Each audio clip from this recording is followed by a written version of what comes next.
Before they ever fled, Palermo Molly's grandmother taught her a grim lesson about white linen tablecloths, once dried marinara sauce, and carnage carry the exact same scent. Tonight, standing in the corner of a Michelin-starred dining room, with her hands trembling against a silver serving tray, that scent finds her again. It isn't the sauce. They say you can never outrun your roots, and she is about to prove them right, unleashing 5 forbidden words she swore she'd never speak again. Porcelain plates clattered in the kitchen, a sharp, chaotic symphony that usually kept her grounded. Tonight the noise barely registered over the roaring in her ears. Molly shifted her weight from her left foot to her right, wincing as the blister on her heel ground against the cheap leather of her regulation uniform shoes. 4 years she had worked at Laura, blending into the flocked wallpaper and the heavy mahogany wainscoting. She was a ghost who brought bread baskets and cleared crumb-strewn plates. She liked being invisible. Ghosts didn't get fired. Ghosts didn't get noticed by men who left $50 bills under their espresso cups, men whose eyes looked like flat, black river stones. Matteo Santoro was a regular. He commanded the center booth every Thursday night, flanked by men who wore suits tailored to hide the bulk of shoulder holsters.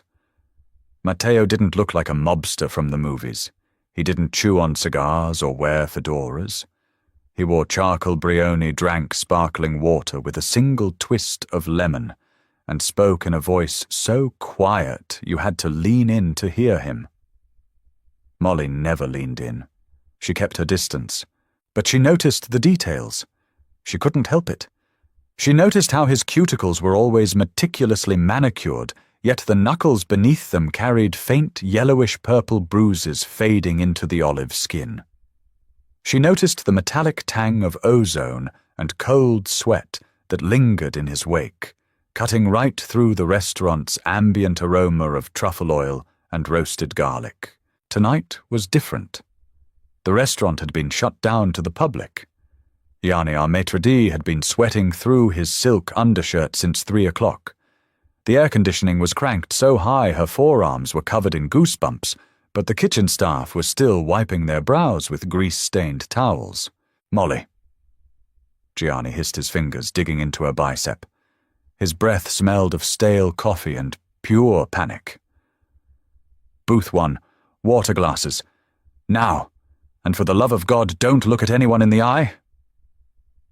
She nodded, swallowing the dry lump in her throat. She grabbed the heavy crystal pitcher, the condensation slick against her palms. Matteo was already seated, but his usual relaxed posture was gone. He sat rigidly tracing the rim of an empty wine glass with one finger. The squeak of skin on crystal was the only sound in the room. His men weren't sitting. They stood at the perimeter, hands clasped loosely in front of them, eyes darting towards the heavy velvet curtains that separated the private dining area from the vestibule. Molly approached the table, keeping her gaze locked on the white linen tablecloth. It was freshly pressed, smelling sharply of industrial bleach and hot iron. She poured the water. Clink. The ice hit the glass. Matteo's hand shot out his fingers, wrapping around her wrist. His grip wasn't bruising, but it was absolute. It felt like being caught in a velvet-lined vice. "Leave the pitcher," he said. His voice was rougher than usual, frayed at the edges. She didn't look up. "Yes, sir." He let go. Her pulse hammered against the skin where his fingers had just been. She backed away, pressing her spine against the cool plaster of the wall near the service station. She wanted to take her apron off, walk out the back door by the dumpsters, and take the subway home. She wanted to lock her deadbolt and watch cheap infomercials until she fell asleep. Then the front doors opened. The heavy brass hinges groaned. The draft from the street blew in, carrying the scent of rain on concrete and the sharp chemical burn of car exhaust. Matteo stood up. The men along the walls stiffened. The dawn had arrived. Footsteps echoed on the hardwood floor. Not the brisk, urgent steps of a busy man, but the slow, deliberate drag and click of someone who owned the floor, the building, and everyone breathing inside it. Vincenzo Santoro walked into the dining room. He was smaller than she expected. Age had hollowed out his cheeks and hunched his shoulders, pulling his frame inward like a dying star collapsing on itself. He leaned heavily on a silver-tipped walking stick. But the air in the room didn't care that he was old. The oxygen seemed to thin out the moment he crossed the threshold. He wore a double-breasted suit that belonged in the 1980s, heavy wool that smelled intensely of stale cigar smoke, bitter espresso, and something faintly medicinal like rubbing alcohol and old leather. Matteo stepped forward. He didn't offer a hand. He bowed his head just a fraction. "Papa." Vincenzo stopped. He didn't look at his son. He looked at the ceiling, at the crystal chandelier, at the spotless linen tables. His upper lip curled, exposing a row of teeth that were more grey than white. "You bring me here." Vincenzo's voice was a rusted blade scraping against stone. His English was heavily accented, thick and slow. "To a place that cooks pasta for people who put ketchup on their meat." Matteo's jaw tightened. Molly could see the muscle ticking beneath his ear. "It's the best room in the city, Papa. It's secure." "Secure." Vincenzo spat the word like a bad olive pit. He waved his cane, gesturing vaguely at the room. "It has no soul. It has no blood. It is an American hospital pretending to be a kitchen." He moved toward the table, every step radiating a cold, exhausted anger. Matteo pulled out a chair for him. Vincenzo ignored it, choosing the chair opposite, forcing Matteo to adjust. It was a petty, calculated move, a reminder of who was prey and who was predator. From her corner, Molly watched the waiters freeze. Marco, a veteran server who had worked at Laura for 10 years, was holding the first bottle of wine, a 1996 Barolo. His hands were shaking so badly the foil capsule rattled against the corkscrew. Gianni practically shoved Marco out of the way, snatching the bottle, but Gianni was sweating too much. He couldn't get a grip on the cork. Vincenzo drummed his fingers on the table. The sound was deafening. Tap, tap, tap. Are we waiting for the grapes to grow, or are we going to drink? Vincenzo asked the room. He didn't look at Gianni. He looked right through him. Gianni fumbled the cork, half torn. He looked at Molly. His eyes were wide, pleading. "Help me." She hated him in that moment. She hated him for putting her in the line of fire, but survival in a restaurant is an instinct. You see a falling plate, you catch it. You see a dying table, you rescue it. Molly stepped away from the wall. She took the bottle from Gianni's trembling hands. The glass was cool. The label was textured under her thumb. She pulled the corkscrew out, reset the hinge, and extracted the torn cork with a smooth, silent pull. She didn't think. She just moved. She walked to the table, holding the bottle with the label facing the men. Vincenzo didn't look at her. He was staring at Matteo, his eyes filled with a disgust so profound it made her stomach turn. "You have gone soft, Matteo," Vincenzo murmured, leaning back. "You sit in these glass towers. You wear these silk ties. You think this makes you a king. It makes you a target. You let the Irish take the docks. You let the Russians breathe our air." Matteo kept his voice level, but his knuckles were white where he gripped his napkin. "The docks are a liability. We diversified. The tech shipping routes yield triple the revenue with zero blood on the streets. Times change. Times change." Vincenzo mocked, shaking his head slowly. "Men do not change. Blood does not change." Molly poured the wine into Vincenzo's glass.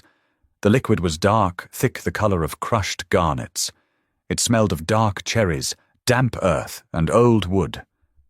Vincenzo suddenly slammed his hand flat on the table. The crystal water pitcher rattled.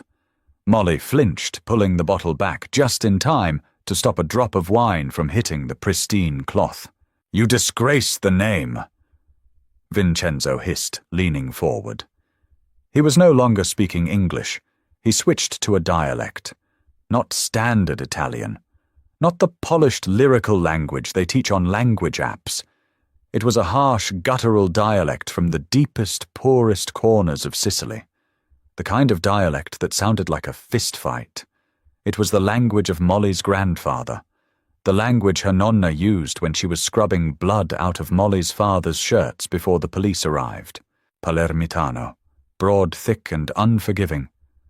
Si nu figlio di nudo. Vincenzo sneered at Matteo.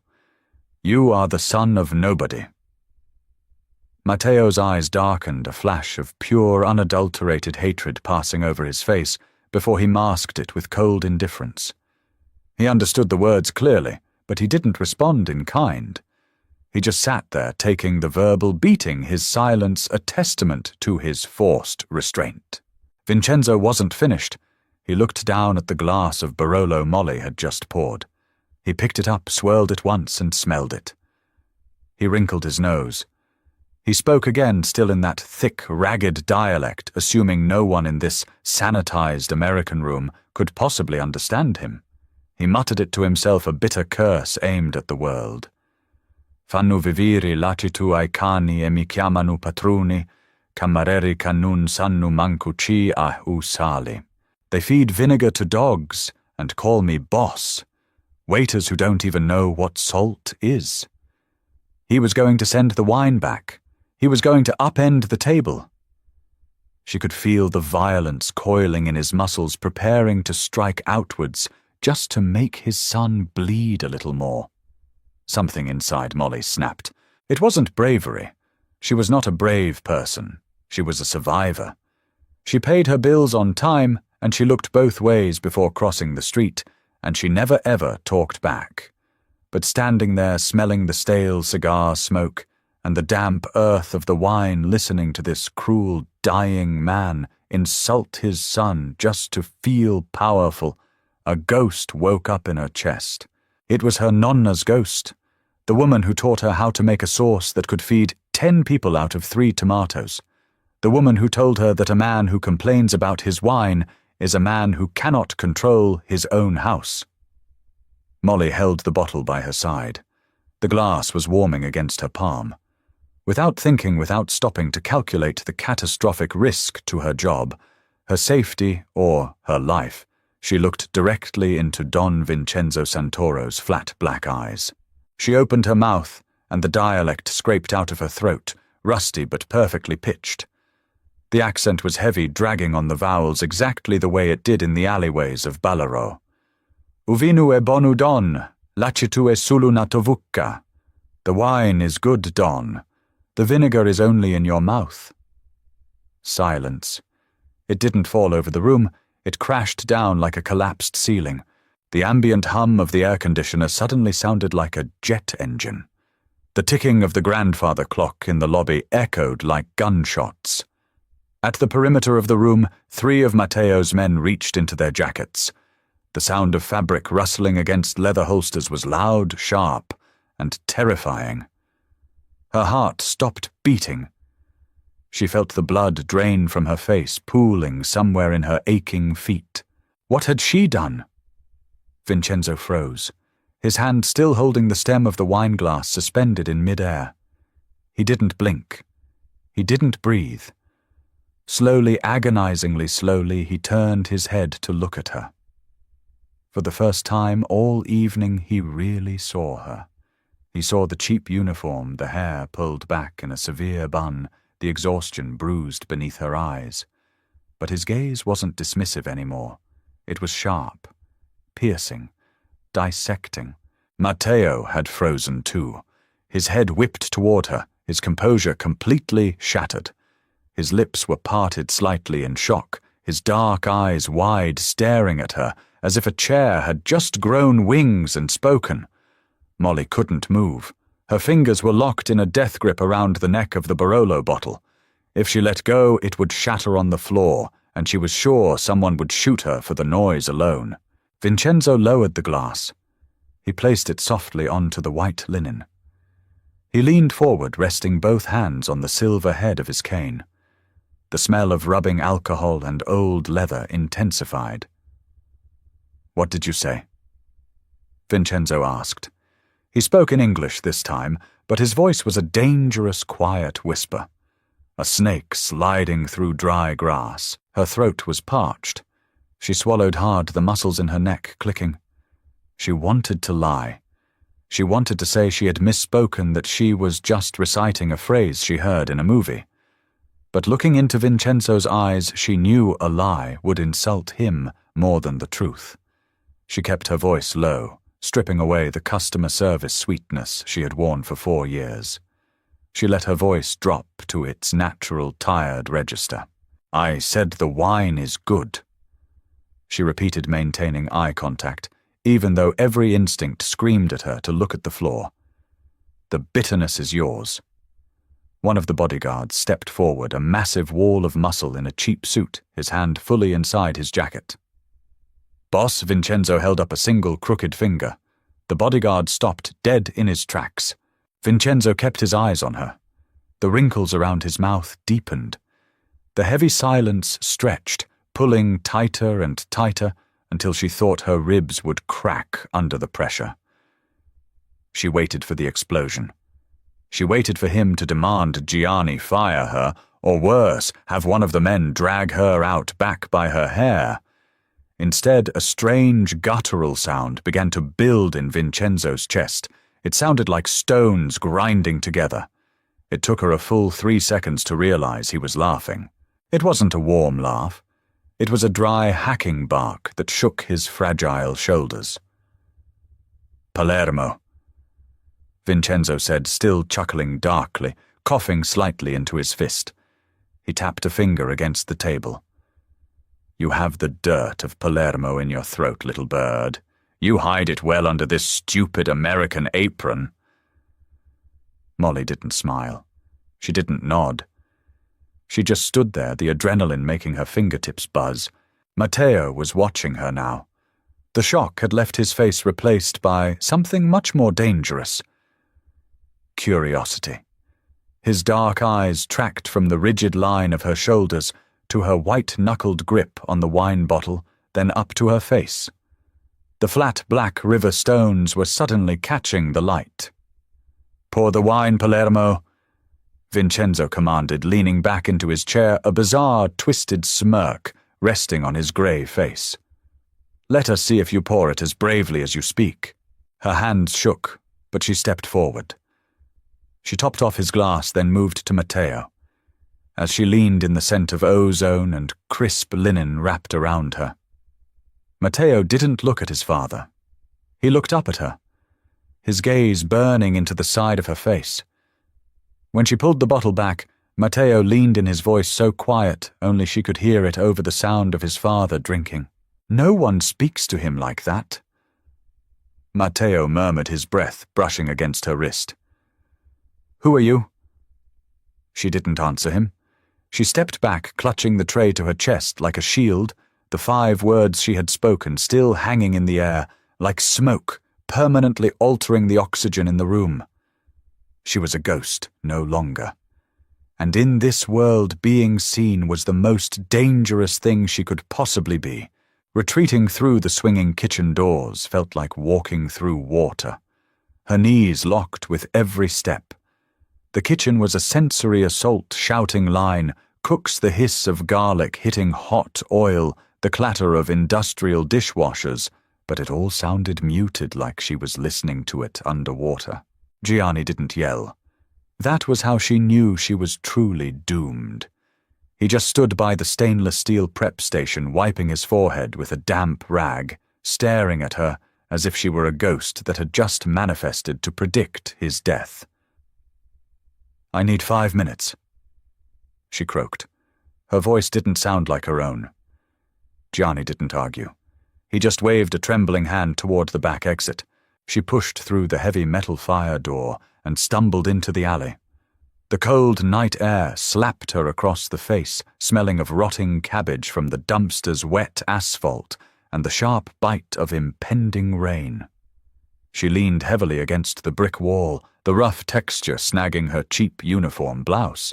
She dug into her apron pocket with numb fingers, pulling out a crushed pack of Marlboros and a plastic lighter. It took 3 tries to get the flame to hold steady enough to light the cigarette. She dragged the cheap, harsh smoke into her lungs, closing her eyes and letting the burn ground her. Stupid. Arrogant. Stupid. She hit the back of her head against the brick. What was she trying to prove her nonna was dead? The Palermo streets she remembered were just faded Polaroids in a shoebox under her bed. She was a waitress in a city that didn't care if she lived or died, and she had just humiliated a Mafia don in front of his crew. I always thought people who smoked in alleys were either hiding from a lover or a debt collector. The voice was smooth, pitched low, and completely devoid of the gravelly exhaustion of Vincenzo's. Her eyes flew open. Matteo Santoro was standing near the fire door. The dull, flickering yellow light of the security bulb above him cast long, sharp shadows across the angles of his face. He looked entirely out of place among the grease traps and stacked milk crates wrapped in charcoal wool that probably cost more than her annual rent. She didn't speak. She just took another drag of her cigarette, her hand trembling slightly, the cherry glowing orange in the gloom. He took a step forward. The soles of his leather shoes made no sound on the wet pavement. He stopped 3 feet away, just close enough for his personal space to brush against hers. The smell of his cologne bergamot cedar and something distinctly metallic like cold iron cut right through the stench of the alley. "You didn't answer my question in there." Matteo said, his hands resting easily in his trouser pockets. He wasn't glaring. He was studying her, mapping the exhaustion around her eyes and the tight defensive set of her jaw. "I'm a waitress," she said. Her voice was raspy from the smoke. "And I think my break is over. Gianni won't mind if you take another minute." Matteo tilted his head. "In fact, I think Gianni is currently drafting his own will in the walk-in freezer." A bitter, humorless laugh pushed past her lips. "I'll mail him my apologies." Matteo didn't smile. His dark eyes flicked down to the cigarette pinched between her fingers, then back to her face. "My father is a difficult man. He builds his power by making the people around him feel small. You didn't shrink. I was stupid." She corrected him, looking away. She focused on a puddle of oily water near his left shoe. "It was a lapse in judgment. It won't happen again." "No, it wasn't a lapse." Matteo pulled one hand from his pocket and reached out. She flinched, her shoulders jumping toward her ears. He froze. His hand hovered in the space between them for a fraction of a second before he smoothly redirected it, tapping his own chest. "You didn't react out of fear. You reacted out of pride. Palermitano pride. It's a very specific, very stubborn kind of cancer. I don't know what you're talking about." She dropped the cigarette and crushed it under the heel of her cheap shoe, grinding the toe into the wet pavement. "You know exactly what I'm talking about." His voice dropped an octave, brushing against her nerves like sandpaper. "He called me a nobody. He called my men dogs, and you defended the wine. Why?" She looked up at him. The flat black river stones of his eyes weren't flat anymore. There was a current underneath them. Something dangerous and deeply obsessive. He wasn't used to puzzles. He was used to obedience. "I didn't defend the wine," she said, her voice barely above a whisper, the truth slipping out before her common sense could gag her. "I defended the silence. I was tired of listening to a cruel man tear down his own house." Matteo stared at her. The muscle in his jaw ticked. For a long moment the only sound was the distant wail of a police siren bleeding through the city blocks. Slowly he reached into the inside pocket of his jacket. Her breath hitched, but he didn't pull out a weapon. He pulled out a sleek silver business card case. He extracted a plain white card with nothing but a phone number embossed in black ink. He held it out. "I don't want this," she said, her hands flat against her sides. "Take it anyway." It wasn't a request. The velvet vice was back in his tone. She hesitated, then reached out. As her fingers pinched the edge of the card, his thumb brushed against her knuckle. His skin was rougher than it looked, calloused and hot. A jolt of electricity snapped up her forearm, settling heavy and warm in the pit of her stomach. "Go back inside, Molly," Matteo said quietly. He knew her name. Of course he knew her name. He turned and walked back towards the street, his silhouette melting into the damp shadows of the alleyway long before his footsteps faded. She stood alone in the cold, holding a piece of cardstock that felt heavier than a loaded gun. Tuesday arrived with the kind of creeping dread that settles in your bones and makes your joints ache. She spent 3 days waiting for the phone to ring, waiting for Gianni to fire her, waiting for the shadow of a man in a cheap suit to follow her onto the subway. None of it happened. When she clocked in at Laura, Gianni didn't look at her. He assigned her to the back section, the Siberia of the restaurant, where they seated tourists who walked in without reservations and couples fighting too quietly to cause a scene. She was relieved. She wanted to fade back into the wallpaper. By 8 o'clock, her feet were throbbing, the blister on her heel having ruptured and reformed into a hard, angry callus. She was wiping down a table, scraping up dried breadcrumbs with the edge of a silver crumber, when the air in the room changed. You don't just see power, you feel the barometric pressure drop. She didn't look up, but the hairs on the back of her neck stood on end. Conversations at the nearby tables faltered, dropping a few decibels. "Molly!" Gianni's voice was a tight, terrified squeak behind her left shoulder. She paused, the metal crummer hovering over a linen napkin. She straightened up, turning slowly. Matteo was standing in the center of the dining room. He wasn't flanked by a dozen men this time, just 2 standing discreetly near the coat check. Matteo was looking directly at her, ignoring the maitre d' completely. "Mr. Santoro requests booth 1. Gianni whispered frantically, pushing her gently by the elbow. "And he requested you." Her stomach plummeted. "Gianni, please. Give him to Marco. Give him to anyone." "He asked for you." Gianni hissed, his panic morphing into anger. "Do you want to explain to him why you refuse go? Now!" She wiped her damp palms on her apron, picked up a fresh pitcher of water, and walked towards the front of the house. Every step felt like walking to the gallows. Matteo was already seated. He was wearing a dark navy suit today, the fabric absorbing the dim amber light of the restaurant. He was reading the menu, though she knew he already had it memorized. "Good evening," she said, her voice flat and mechanical. She focused on the water glass. Clink, clink. Ice cubes tumbled in. "You look tired, Molly," Matteo observed without looking up from the menu. "It's a busy night, sir." He closed the menu and placed it softly on the table. He leaned forward, resting his forearms on the edge. The bruised knuckles were gone, replaced by smooth, unblemished skin. He looked like a CEO. He smelled like a hunter. "How is the heel?" he asked. She froze. The water pitcher tipped slightly, a drop of condensation landing on the tablecloth. She stared at the dark spot as it bloomed on the white fabric. "Excuse me, you favor your right foot. You've been doing it since I started coming here 3 months ago. You have a blister on your left heel that isn't healing because you buy shoes with plastic soles instead of leather." Matteo stated this clinically, as if reading from a spreadsheet. Her chest tightened.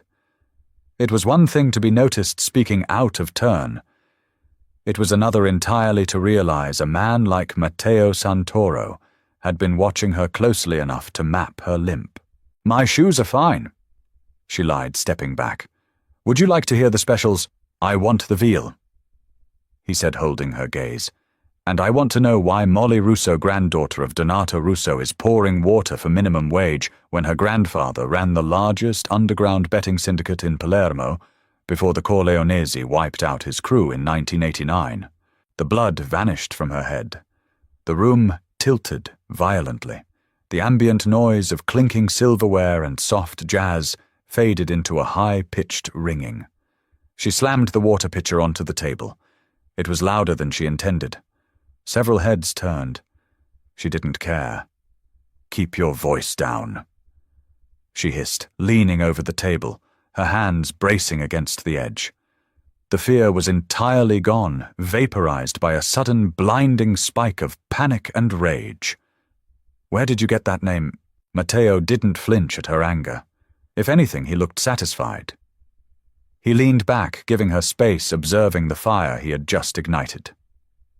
"I make it my business to know who speaks to my father in my house," Matteo said softly. "It took my guys 2 days to trace your mother's maiden name. You vanished quietly. A smart move considering the bounty that was likely on your grandfather's head." "My grandfather was a baker," she lied, her voice shaking. "You have the wrong person. Your grandfather was a ghost maker." Matteo corrected his voice, dropping into a deadly quiet register. "And he taught you how to hide. You hide very well, Molly. The severe hair, the clothes that don't fit, the absolute refusal to make eye contact with anyone who has money. You engineered yourself to be invisible, and yet here you are, shining a spotlight on me." She spat, her fingers curling into tight fists against the tablecloth.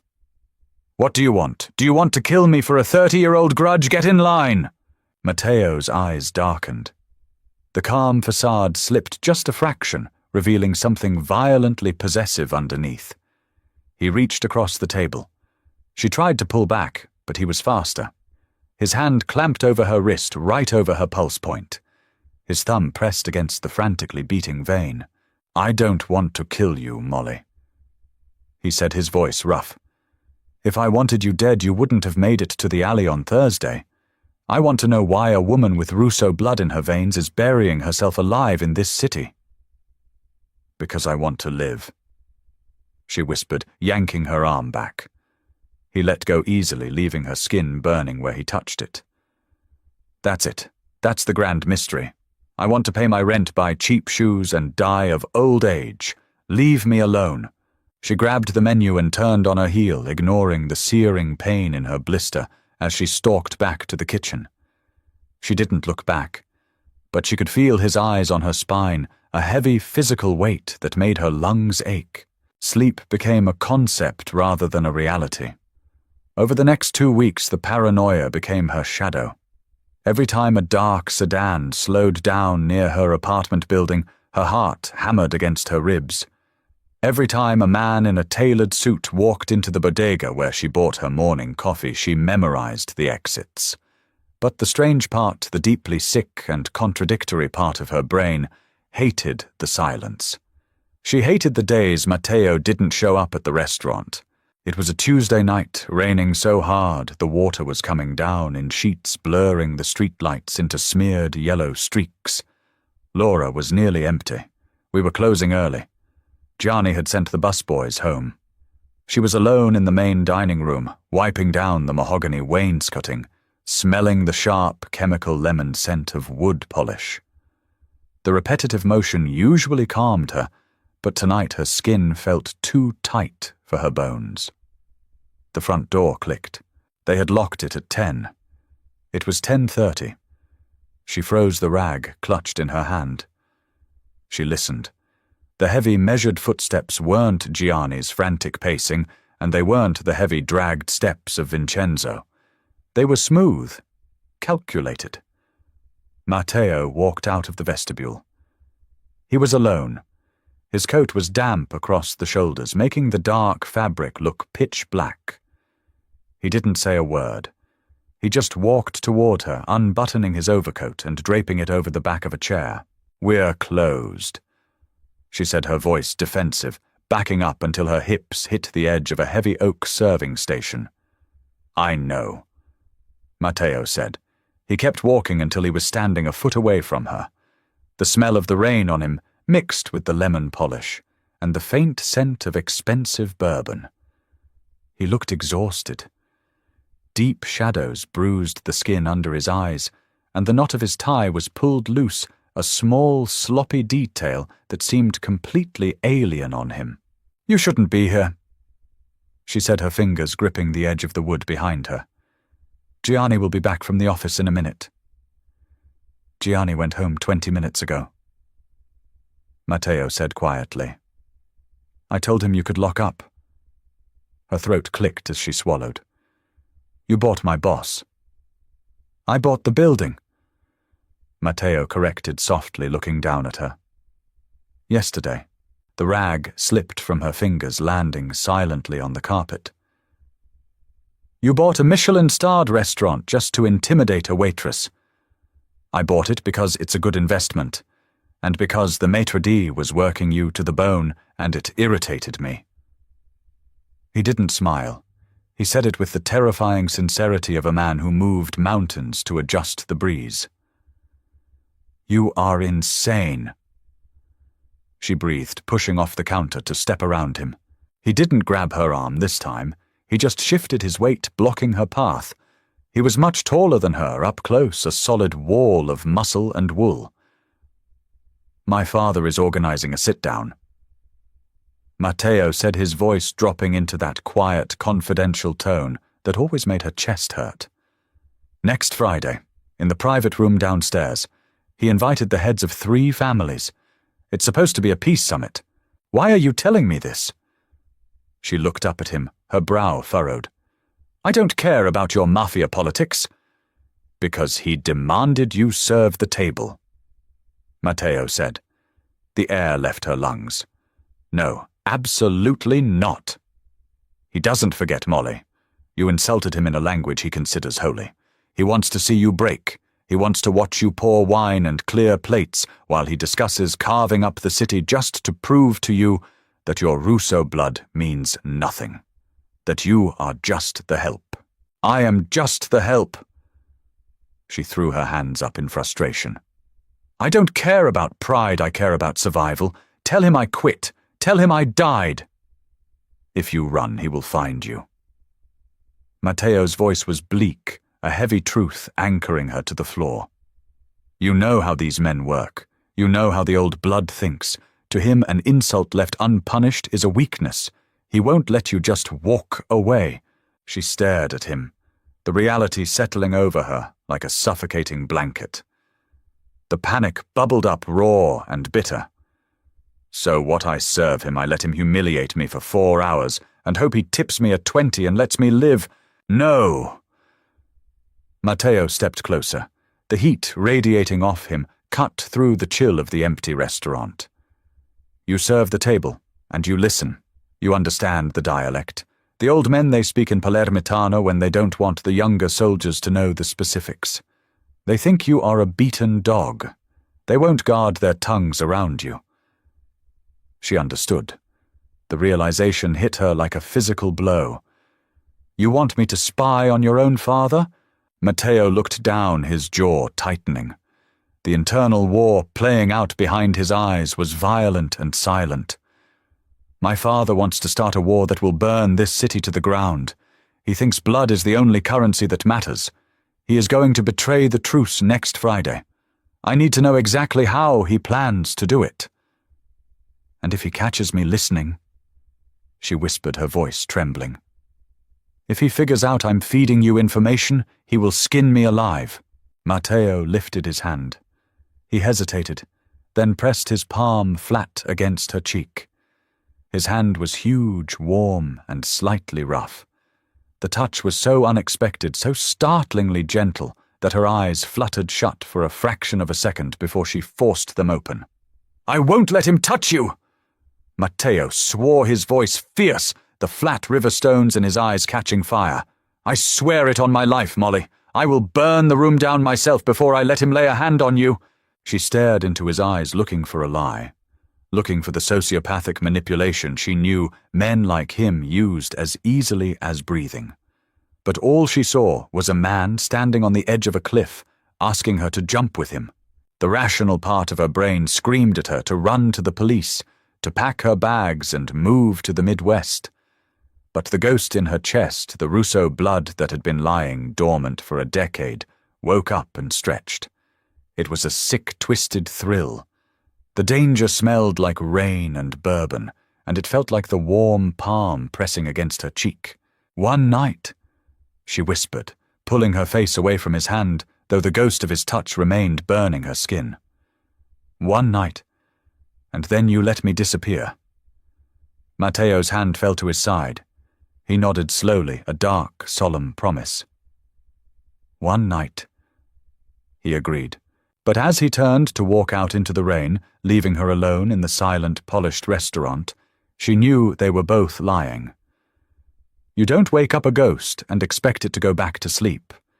And you don't make a deal with the devil expecting him to open the door when you want to leave. Friday tasted like pennies and stale coffee. She spent the entire morning dry heaving over her bathroom sink, scrubbing her hands until the skin around her knuckles turned raw and pink. Gianni had given her the key to the private wine cellar downstairs. It was a room rarely used, a subterranean vault, built into the original foundations of the building, completely soundproofed by 3 feet of 19th century brick. Air down here didn't circulate.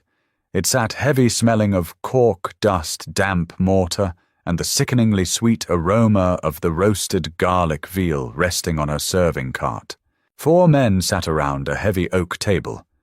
Vincenzo occupied the head, his silver-tipped cane resting against his thigh. To his right sat Don Carmine, a man whose neck spilled over his shirt collar, sweating profusely, despite the cellar's chill. To Vincenzo's left was Leo, a younger underboss from the waterfront, who kept picking at his cuticles with a gold-plated pocket knife. And at the opposite end sat Matteo. Matteo looked like a man attending a funeral. He wore a solid black suit, his tie pulled tight, his posture rigidly straight. He didn't look at her when she entered. He didn't acknowledge her presence at all. She was just the help again. "More wine," Vincenzo commanded. He didn't bother using English. The dialect slithered out of his mouth, thick and ugly. Molly kept her eyes glued to the center of the oak table. She stepped forward, gripping the neck of a heavy Sangiovese bottle. Her hands were remarkably steady, a betrayal of the absolute panic vibrating in her chest. She poured the wine into Vincenzo's glass. He didn't move. She could feel the heat radiating off his wool suit, smell the harsh rubbing alcohol and stale cigar smoke clinging to his skin. He wanted her to shake. He wanted her to spill a drop so he could punish her. She didn't give him the satisfaction. She twisted the bottle, catching the final drop, and stepped back. The summit began. For the first hour it was all English and standard Italian. Posturing. Carmine complained about the union bosses at the shipyards.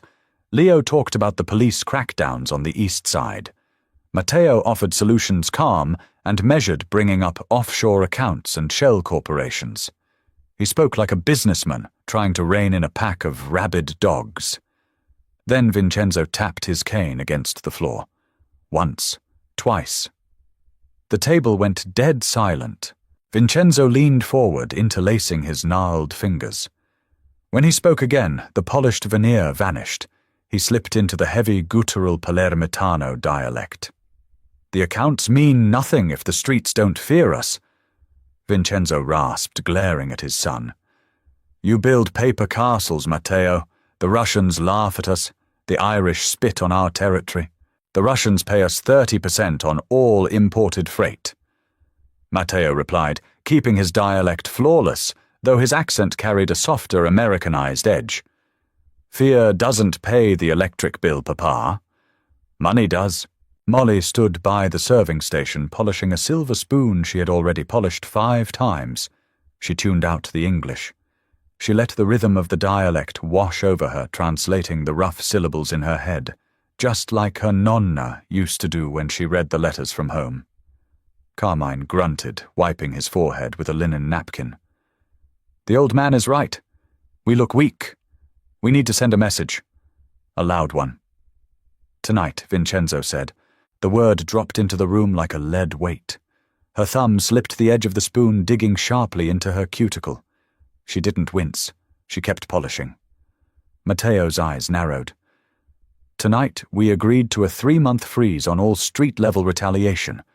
If you hit the Russians tonight, you ignite a war we don't have the manpower to finish." Who said anything about the Russians? Vincenzo's smile was small, cruel, and entirely devoid of warmth. Molly stopped breathing.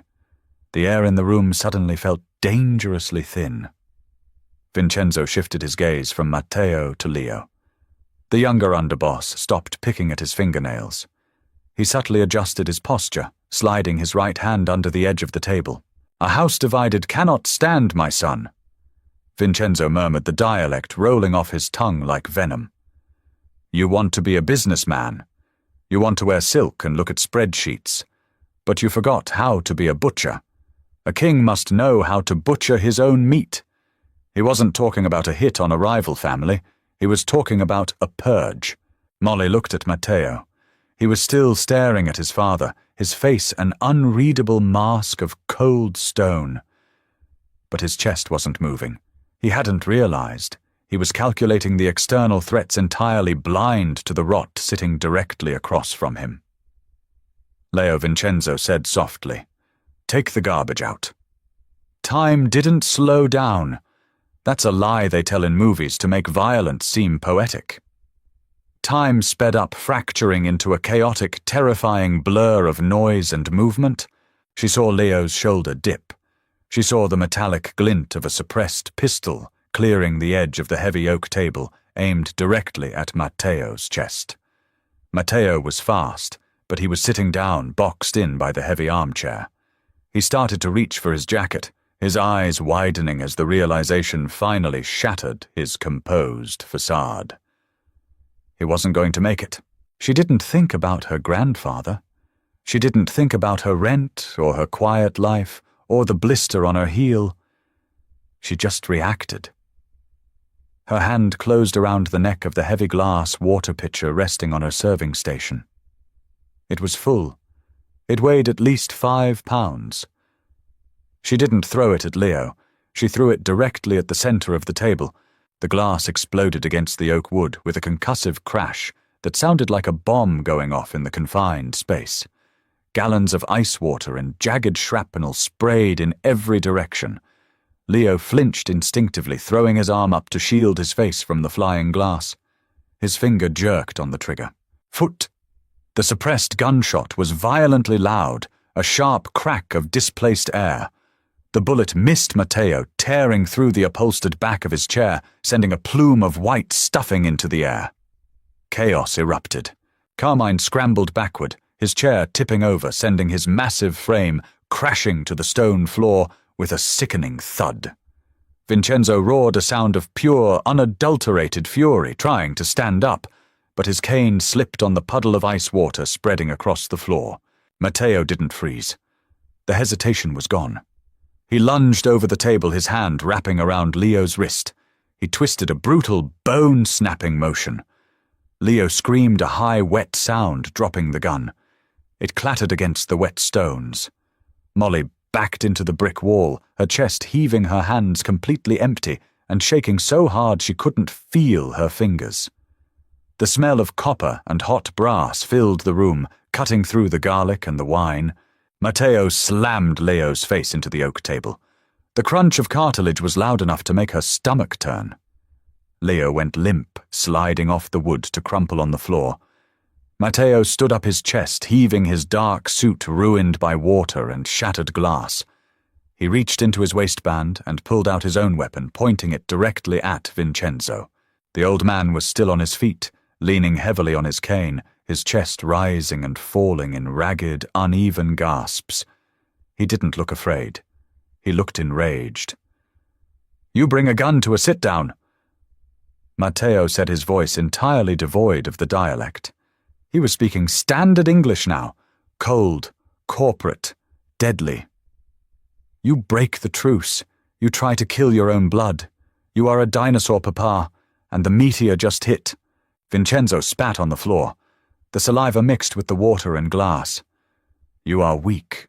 You let a waitress save your life." Matteo didn't look at her. He kept the gun leveled at his father's chest. "I let a Russo save my life. There's a difference. I am still the boss." Vincenzo snarled, his grip tightening on his cane. "You kill me, the families will rip you apart. You will not survive the week. They won't rip me apart because they won't know." Matteo said, his voice dropping into a deadly whisper. He gestured to Carmine, who was still cowering on the floor, breathing heavily. "Carmine is going to tell them that Leo made a play for the throne. Leo tried to take you out and I stopped him, but sadly I was too late to save you." Carmine scrambled to his knees, his face pale sweat dripping from his chin. Yes, Matteo. That's exactly what happened. Leo went crazy. The kid was a loose cannon." Vincenzo's eyes widened.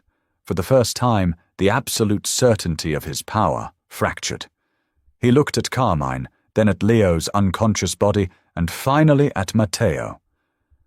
"You are no son of mine." Vincenzo whispered, his voice cracking. "No," Matteo agreed softly. "I'm the nobody you built." The gunshot wasn't suppressed. It was deafening. It rattled her teeth and sent a shockwave of pain through her eardrums.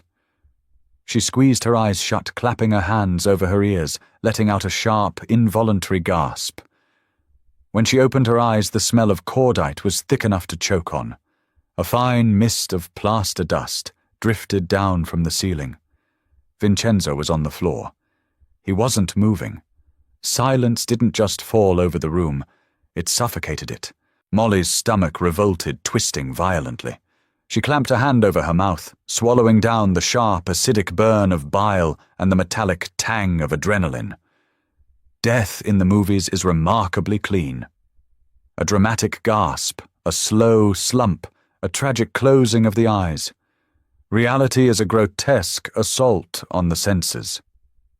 Vincenzo's body lay crumpled near the heavy oak table leg, his neck twisted at an angle the human spine simply shouldn't allow.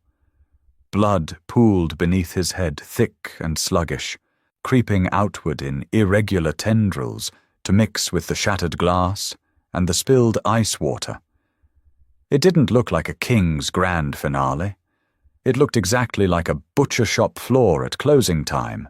Carmine was weeping. Actual pathetic tears cut tracks through the heavy grease and sweat on his face as he hauled his massive bulk up the stone stairs. His ragged, panicked breathing echoed off the vaulted brick ceiling. The heavy metal door slammed shut behind him. The deadbolt clicked. Matteo stood entirely still. He didn't look at his father's body. He stared straight ahead at the blank, mortar-streaked wall. His broad shoulders rose and fell in jerky, uneven increments, the only outward sign that he was anything other than a marble statue. Slowly, deliberately, his thumb moved over the side of his weapon. The mechanical click of the safety engaging cut through the high-pitched ringing in Molly's eardrums like a surgical blade. He holstered the gun. The movements were robotic, drilled into his muscle memory. Then he looked down at his own hands. They were smeared with Leo's blood, the crimson staining his knuckles and soaking into the pristine white cuffs of his tailored shirt. Molly was sliding. Her back scraped painfully against the rough brick wall until her hips finally hit the cold, wet stone floor. She pulled her knees tightly to her chest, wrapping her arms around her shins. Her cheap, plastic-soled shoes were soaked through with freezing water, the dampness seeping into her socks. She couldn't feel her toes. She couldn't feel her fingertips. She just felt the violent, uncontrollable, rhythmic shuddering of her own ribcage. The smell of the room was permanently burning itself into her olfactory nerves, cordite pulverized brick dust, raw copper, and the sharp acidic bite of spilled Sangiovese soaking into the grout. Matteo finally moved. He stepped over the wreckage of the chairs. His heavy leather shoes ground the broken crystal pitcher into fine, glittering powder against the stone. He stopped right in front of her, crouching down so his face was level with hers. Up close, his untouchable CEO facade was entirely obliterated. His silk tie was violently yanked to the side, ruined by water and plaster dust. A jagged, angry red scratch ran down the side of his neck where Leo's fingernails had frantically caught him during the struggle. He smelled like gunpowder, cold sweat, and the damp earth of the ruined wine. He reached into his pocket. Molly's muscles locked, instinctively preparing for another weapon, another explosion. But he pulled out a square of white linen. His hand hovered in the air between them, a few inches from her face. He was waiting for her to flinch. He was waiting for her to pull away in disgust. She didn't move. She couldn't have moved if the building was actively collapsing on top of them. He pressed the cloth to her cheek. A sharp, localized stinging flared across her skin. Molly hissed, her eyes watering automatically. "You're bleeding," he said. His voice was utterly destroyed. It was a raspy, hollow imitation of his usual smooth, commanding baritone. "So are you," she whispered back. Her jaw barely worked. The syllables felt clumsy and thick on her dry tongue, coated in gritty plaster dust. He pulled the cloth away, staring blankly at the small, bright crimson spot blooming on the white fabric. He folded it carefully, meticulously, hiding the blood in the center of the square, and shoved it back into his pocket. "I didn't ask for your help," Matteo said. His dark eyes finally shifted, locking onto hers. The flat black river stones were entirely shattered, revealing a frantic, chaotic current underneath. "You had a clear path to the door, Molly.